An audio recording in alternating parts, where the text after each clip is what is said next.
và nuôi gam tina kuki chate Hotoh se na bon chawin jingka pha lamul July ni simko Wednesday ni khuin zong jingka Thusei ngai kidu hiti Thusei ngai tau hiti Noris gam kai sunga dinga Thusei min thangta Noris live platform a pu zang haulun hauki publicity secretary kukin pi Manipurin seina kukiten Meilhei CSO Hotoh talks Kineilou hildio cham Thusei khom na dinga ka to khom lo hildio hi ahin la kukite tumbe akha vai pu na dingo separate administration signboard na ding ahi lewang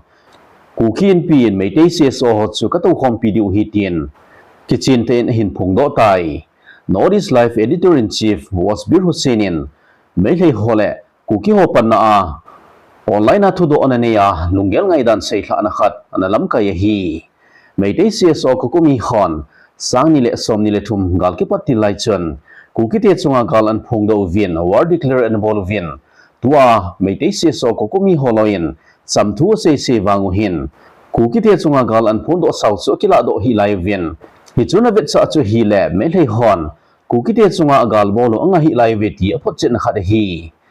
chule thu so dang khat chun seina Central Trade Union holam kainin July ni sim ko tu ni khon gamsung pumpi hubin general strike na chila pivin Manipur state sunga chamna le mona omna ding in dimana bolovin chule highway ho a free movement ko hi na ding le highway vengbit dinga highway protection force ko hi na ding in ngen zong na bolovi chule diman tam ta zong na bolovin thile lo lo lai man hokim sa ding chule thalo hlom pena sang som ni sang gup hi sa ding chule pension zong hlom pena sang ku hi sa ding chule diman tam ta zong na pilu do vi Wkzic Intellectual Council Wkzic hon chirule Inpui hon sungpi le kangwi lampi chungchang thua thupon an bolu chuan Donbut vin Inpui le chiru ho hi kukite thi san mong hi vetian phon do chu Inpui join CSO hon ahin Donbut vin chuchi thu ki sei ho chu na satain ahin nil kaluvi All Inpui Students Union AISCO Inpui Naga Women Union INWU Sule Inpui Naga Youth Organization INYO hon joint president khat hin so do vin Wkzic Intellectual Council Wkzic Hotoh sei chu bulibal nei lo sim thu chule khangloi thu sim to ki kaldel a hitin a hin Donbut vi Wkzic Intellectual Council Wkzic hon Food Hills Naga Coordination Committee FNCC ho press release Donbut na ho jong chu zolenal thu jing bo hin khangloi thu sim ho history ki sim thun jingbo hitin ahin phongdo vi kumzabi somle kona 19th century laya chinle Thusei hills akona sukte poichule Thusei hon hindel do wa ungal jam ho chun ke ho to thisan khat su pi sangam ka vetia itidana asei thei hamtin don zong na bolu vi Inpui min hi kumzabi somni le khat 21st century a hongki pan bep ahina lain itidana Wkzic hon Inpui ho chu kukite khang thu ki sutna kukite phung thu ki sutna mon genealogical tree apan sa the hamtin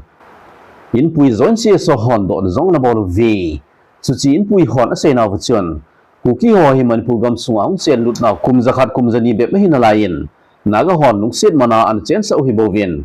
tu hin zumlam zalam helovin naga ho gam sung su ka gam sung o hitin achu vetin zong Inpui CSO hon kukite thimo chan vi chule chuchi Inpui hon a seina vuchon kukite na gam ne hi na phochet na ding chon bag de din song phu ho phu vin part sort ta akona an seng pan a hi naw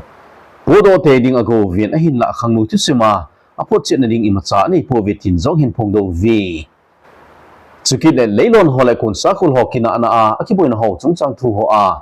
kuki ho chu avelin Inpui hon thimo an chang ki do vi Inpui hi kabui tribe akon hi vin aungkun do naw hi Senapati district makhel kitina muna kon hidanin zong phongdo vi naga ho aki khai khom naw aba khat teniami noya ba khai khat danin aki sei vin chuchi teniami in ahup chu angami sakhisang pochuri mau pomei hole adang dang ho hi vi chuchi makhela kon chon thangal maram Inpui zeme liang mei le rong mei ho an chawdo vin makui long ni muna an cheng vin hameitin an ki min vo vin sumuna kon chun an ki hom thang vetin Inpui hon hin phongdo vi Inpui tribe sang ni le som le ni kuma recognize hungki bol pan be pahi dan thu ho zong Inpui ki loi khom no chun hin phongdo vin chule ku ki ho to chon dan khan dan ho akiba na ima cha ki nei pon Inpui hamle paula ahin Thusei pau thu cheng khat le ni wang apange tin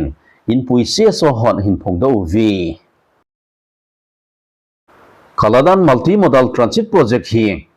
Kolkata kong kai mona kipat Myanmar gamsung Rakhine State Sitwe Khupichan Bay of Bengal tuisunga kunglin ho a thilalo ho hin pu dio Sitwe akona Kaladan tuisunga kunga hin pu wa paleto chan hungki poding paleto akona Mizoram gamsung Zoin puichan gari a hunglut ding chuchi thilalo ho zo si chu North gamsung pumpi a ain hop thang ding wa to gon an sem o hi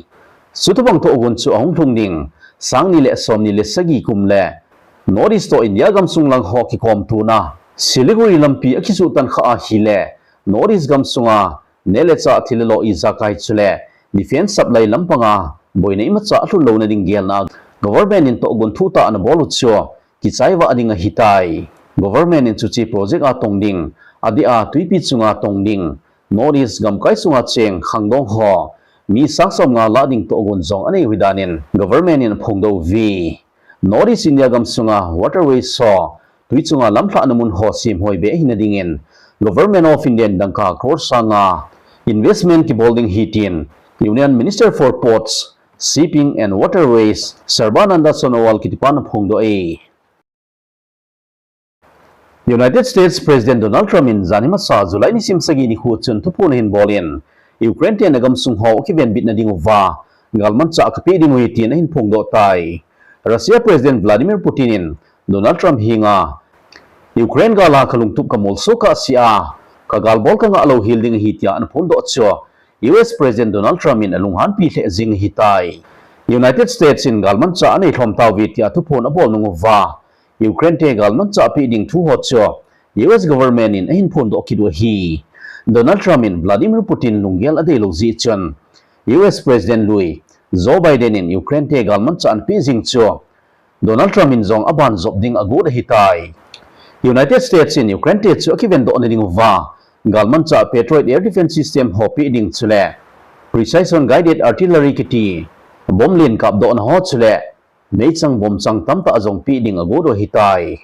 US President Donald Trump in Sena Russia and Ukraine gam sung cho missile hole and drone ho mang chan sa te na blue jing vin Russia ko na Ukraine te ki ven do te ding nga ye hi United States in Ukraine cho galman cha phabep ki pi ding hitaw vitin Donald Trump in phongdo e United States government in tu chunga Ukraine te galman cha pi dinga agodo galman cha hola chan Patriot air defense system Patriot missile ho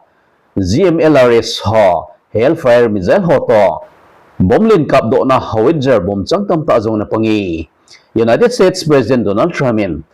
Israel Prime Minister Benjamin Netanyahu zong United States gam sunga na ki Olympian US President Donald Trump in Russia President Vladimir Putin sunga lungphat mo na thu ho na phungdo e Donald Trump in Iran le Israel ki ka ceasefire apun do a gale tol su be bang chon Ukraine gal su be na ding in zong pan na satay na lajing e sutia United States in tupo na bol nung chon Russia in pi Kremlin in suchi United States government to gun cho phamo sa naw thu ho hin phung do vin Ukraine te galman cha akipe be lai silva gale tol chi lajing ding hitin tupo hin bolu vi chule Europe gam hon gale tol jing na dinga Ukraine te chu galman cha pi jing o hin apamol he jing etin Russia in pi Kremlin spokesman Dmitry Peskov in phungdo e United States le Europe gam hon Russia chunga na sata pressure abol jing wang vin Russia President Vladimir Putin in Ukraine chunga galbol nga ding agolo hil hidanin zong ki seye Thusei chan hin ki chai tai Thusei ngai ho zo si na bon chawin ni khu pha